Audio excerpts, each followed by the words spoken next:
what Nixon was doing was just a version of that, or not even Nixon doing, but what the crime was a version of that. Listening in on your opponents. They probably all listen to each other now. Right. They probably all hack into each other's email. They probably hire hackers to hack into Right. each other's phones and hack into each other's emails and shit. And, they do that, man. That's just it's a dirty game. I mean, they've turned that dirty political game into like life. Like you said, if I know you, my phone is hacked, or just is it the NSA? Or who knows? There's probably organizations that are new that we don't even know of. Right. They're like, too many people know about the CIA. Let's branch out. Yeah. Let's come up with something new. Yeah. And you need intelligence agencies because the world is a dirty, dark place filled with monsters. And a lot of them we put there. But they're still monsters. And like, look, I'm sorry we got monsters, but we have to fucking have a wall and arm the turrets. Trump executive order quietly declared that NASA is now a spy agency. What? This is where the conversation takes a wild left turn.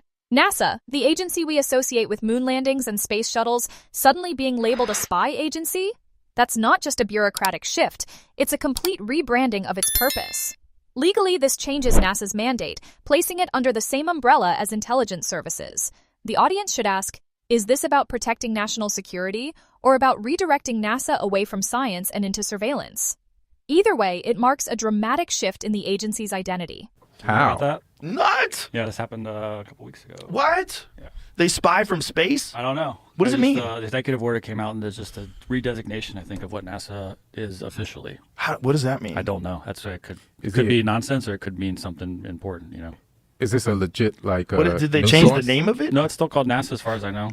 But yeah, here. The order stipulates the agency will now have as a primary function intelligence, counterintelligence, investigative, or national security work. What? Why would they do that? The major departure for the agency was just... Here's where the hypocrisy shines. For decades, NASA has been the poster child for scientific discovery. Think satellites, planetary missions, and groundbreaking research.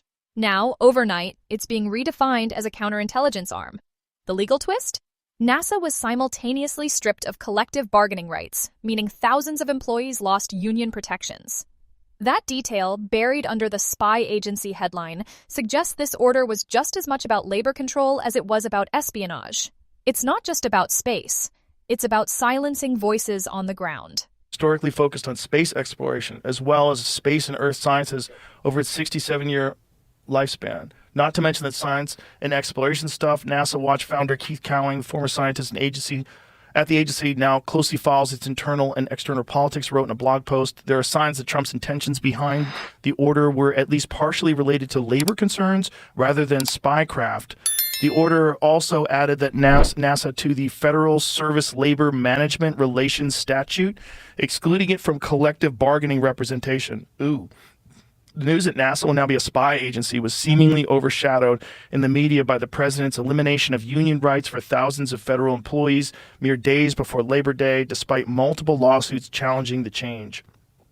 I wonder if this is because of private space companies. This is such an important observation. Companies like SpaceX and Blue Origin are light years ahead of NASA in terms of tech and innovation. If private corporations are winning the space race, what does NASA have left? Surveillance. Think about it. Governments hate being outpaced. If Elon Musk is launching rockets and Jeff Bezos is building colonies, the U.S. government may want NASA to pivot into intelligence, where private companies can't compete. It's less about the stars and more about control here on Earth. Because they're so far ahead.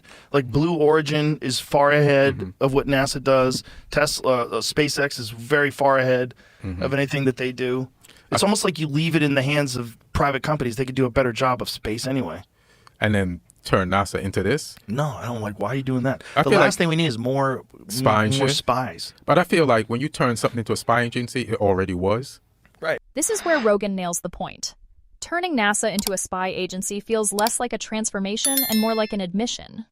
Satellites already provide high-resolution imagery, track movements, and monitor global hotspots. Movies have been dropping hints for decades. Those spy satellites we see in thrillers are not fiction. They're foreshadowing. If NASA's launches were already doubling as surveillance missions, then this executive order is just putting ink on what was unofficial policy all along. And you're just like, let's just make it official? Right, they put satellites in overhead. Right, and when we watch movies and they like looking at parts of other countries to try to track down the villain in the movie. Like they're giving away kind of what's really happening. Oh, for sure. So it is basically a spy, organization. Well, if they're launching spy satellites, they're a spy organization. Right. Right? If NASA's launching satellites, that's mostly what they're launching. They're not putting anybody on other planets anymore, allegedly. And they're not doing anything with the space shuttle anymore. So Right. what are they doing? Why not be a spy agency? You got to stay open. Yeah, and they can Got to move around, boys. Yeah. Can't be Blockbuster forever. Yeah, exactly. I think they took them into a room. They said, listen, aliens are real. Now here's where the conversation shifts from bureaucratic to cosmic. The mention of aliens isn't just a punchline, it reflects how secrecy fuels conspiracy. The harder institutions deny extraterrestrial life, the more people suspect it's being covered up. This mirrors how health advice flips. One decade milk is good, the next it's poison. When denial is louder than transparency, people fill the gaps with their own theories. And whether it's aliens, spy satellites, or secret executive orders, the pattern is the same. What we're told rarely matches what's happening. These spaceships we have are all bullshit. We have a couple years left. Well, so use it for something else. We're not going to travel to the moon anymore. Settle down. I mean, even the alien shit, like, I believe in aliens. I don't really got a lot of proof, but the denial of it is my proof. Right. You know what I'm saying? Right. The harsh denial, and just like how we were talking about back in the day, if you didn't like the guy that everybody liked, they ostracized you. If you believed in aliens, they ostracized you. Oh, yeah. And everything it's like, remember when they used to teach us, you got to drink milk, strengthens your bones. Then you realize milk past a certain amount of time, if you keep drinking it, is bad for you. Like everything that was bad for you is good for you, and everything that was good for you, we find out is bad. So, let's tie this together. A late-night executive order reshaping NASA, private companies leapfrogging public institutions, satellites doubling as spy tech, and even the looming shadow of alien denial. The bigger story isn't just about NASA. It's about how governments quietly repurpose entire agencies without public debate. And here's the question you need to ask yourself.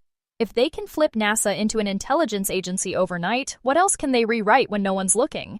If you found this video interesting as we did, make sure to hit that like button.